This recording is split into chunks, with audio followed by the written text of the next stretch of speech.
Hi, everybody. This is a little technique called low poly. And for the low poly, you want to actually take an image. And here I have an image of Elf that I have started. And here's another one that I had started to work on also with this tiger. Um, but as you can see, it's all about making selections and then filling that with an average of the color of whatever's in that background. So for instance, I would come here and I'm going to work on my polygonal lasso tool, and I'm going to make polygons that are kind of like in color. And let's say I'm going to start here, and I'm going to close that up. When I get back to the beginning here, I can see my my little circle, so I can close that up. And then you just want to go filter, blur, average, and it will average that color that is in that background. So for instance, say I want to come here and make a little, maybe a triangle here, and then I'm going to close that up, and I'm going to go back to filter, blur, average, and you can see it fills it with an average of the pixels in the background. One thing here, try to overlap your polygons. So in this case, something like this, I'm going to overlap this a little bit, and maybe I'm going to bring it down here and then come up. Once you've gone to average, blur average, you can see that it's right here. This is the same exact thing. So you can just do a control command F, control command F, and you don't have to always come up to the filter, blur, average. You can just hit control command F after you've done it one time. And so the key is to make, in certain areas, kind of smaller polygons. It's going to come around here, fill it up, and then fill that with control command F, and continually fill. And you can see that when I do this, it's going to fill with an average of whatever those pixels are in back. Okay. One of the keys is to only put polygonal selections around certain colors. That will help you out. So for instance, here in the tiger, these were very dark. And then I could come over here and I could say, okay, I want kind of an average of going on right here, which should end up, being a little bit lighter. And it is, right?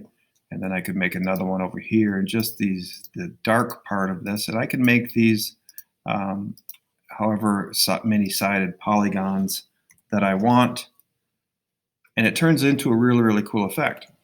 What you need to do first of all is, for instance, with this elf, I got this image from Google Images, a nice big image, and then I selected elf, and I did the same here with the tiger. You can see that I have that on its own layer. You need to make that selection and then start with your low poly technique with making small selections. In some cases, you can make them a little bit bigger, and you do want to have kind of a variety. And you can see here there's some big ones and then some small ones, but all trying to stay within that color range. Here's another one, smaller, especially when it gets into the eyes. And another one. All right. So you get the idea. The technique is really easy, and it takes a little bit of time. What I want you to do after that, after you're done with the low poly, is to take that image then, and I'm going to open up a new doc, file new, and I'm just going to grab an A4, and I can then create maybe an advertisement using this. I could create an album cover. Again, I could make a book cover. I could make a movie poster, and that's your end goal. So here then I would grab my poly, and I'm not quite done with this one, but I'm going to grab it anyway and drag it up in. I think this was it. Yeah. Actually, before that, I'm going to actually rotate this, because let's say I want to make a movie poster this direction. I'm going to grab Elf again and put it into the the low poly. Now you do not have to use people. You can use animals, right? Animals turn out kind of cool. But then I would take this, and if I'm going to keep resizing this, I'm going to want to convert this to a smart object. Then when I Command T and I keep resizing this, it's not going to lose its quality. No matter how many times I resize this, it's not going to lose its quality. If you do this with a regular image, ultimately it's going to start to degrade. So then I would have this, and let's say I was going to make maybe a movie poster. Maybe I would add a new layer and put a gradient mask on it, for instance. And I'm going to just drag this gradient out and then put that underneath.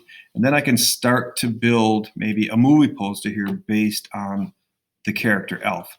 I could also, if I didn't want to do that, I could also come in and here's an image of the Northern Lights. And I might grab that and put that in. And again, I'm going to convert it to a smart object before I resize it. And I could make this my background.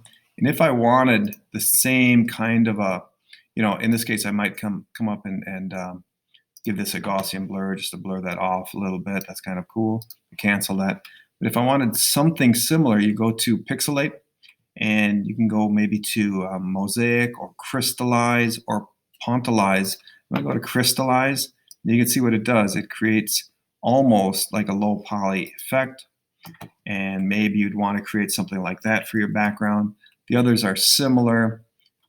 Filter, Pixelate, Mosaic, this kind of a thing. It's more just squares. You can see what it looks like. That one I don't really like too much. Or Pixelate and Pontalize.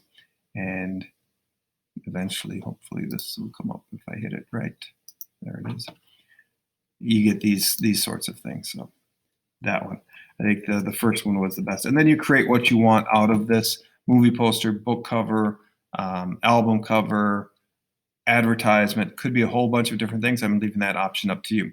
But first and foremost, you want to do the low poly as best you can. Take your time. If something does not work out, just redo it. Command Z, and redo it. And then these actually turn out kind of cool. The process takes a little bit of time, but it's kind of interesting to get these different shapes and to piece it together. Oops, you can see what I did there. Actually have this to Pontalize. That actually turned out kind of cool, but I want that to be on average. So if I did that again, it would be something like that, and then I'd have to go filter blur average, and then I could go back and just use that keyboard shortcut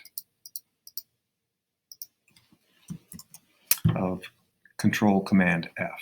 All right, good luck with that. If you have any questions, let me know.